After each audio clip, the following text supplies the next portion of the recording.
There comes a point in the pressure when you stop praying for rescue and start realizing you already survived what was sent to bury you. That's when heaven starts showing you what the crushing was hiding. You weren't being punished, you were being positioned.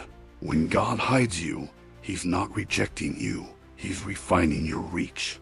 You thought the silence was delay, but it was disguise. You thought the pressure was proof you were failing, but it was proof that hell was running out of ways to stop you. Because when you stay faithful in obscurity, you become dangerous in daylight. Hell cannot track humility. Pride broadcasts its location, but obedience moves in stealth. That's why heaven hides the ones it plans to crown. The longer He keeps you concealed, the more complete the coronation when He reveals you. The unveiling never looks dramatic at first. It looks like small doors opening cleanly. It sounds like peace returning louder than the problem that once owned your attention. It feels like clarity walking into the room and saying, "See? I was here all along."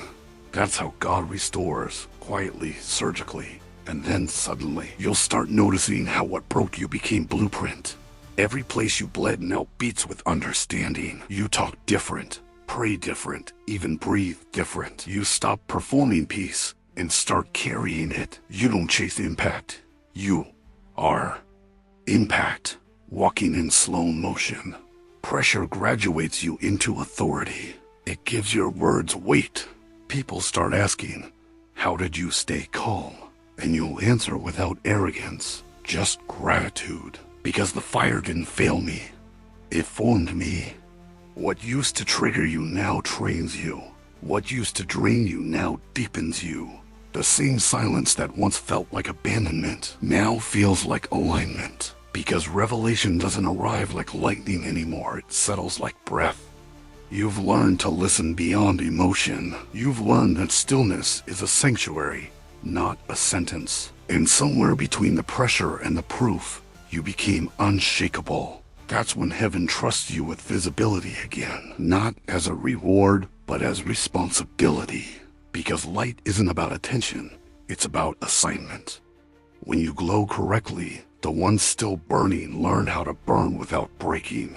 That's why exposure comes last, so you do not mistake the applause for anointing. Heaven reveals you when you're immune to needing to be seen. It waits until you are no longer tempted, until silence no longer scares you, until purpose outweighs performance. Then suddenly, doors, faces, nations. Not because you demanded it, but because your discipline qualified it. And when that unveiling happens, you'll feel it. The same fire that refined you becomes the light that guides others out. You won't need to shout your story. Your steadiness will speak it. Your peace will preach louder than your posts ever could.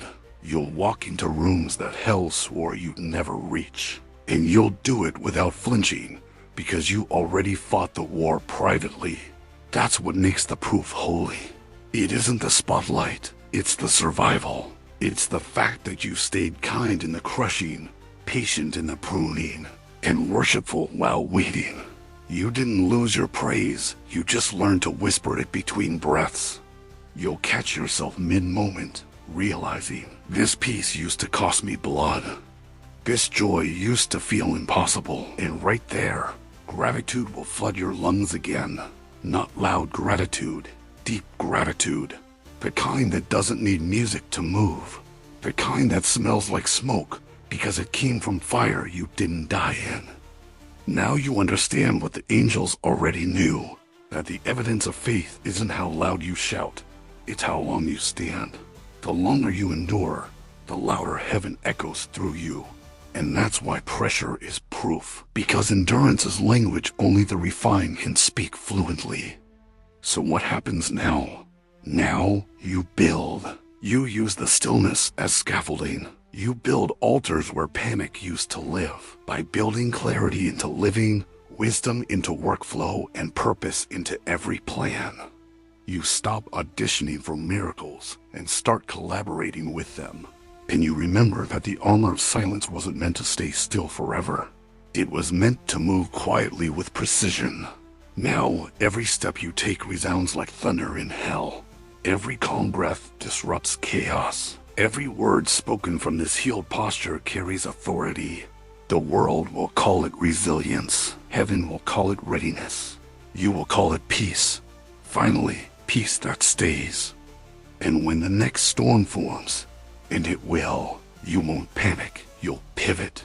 You'll whisper, "I've been here before." You'll smile, not from pride, but from memory. Because you'll know the rhythm of the rain that once drowned you.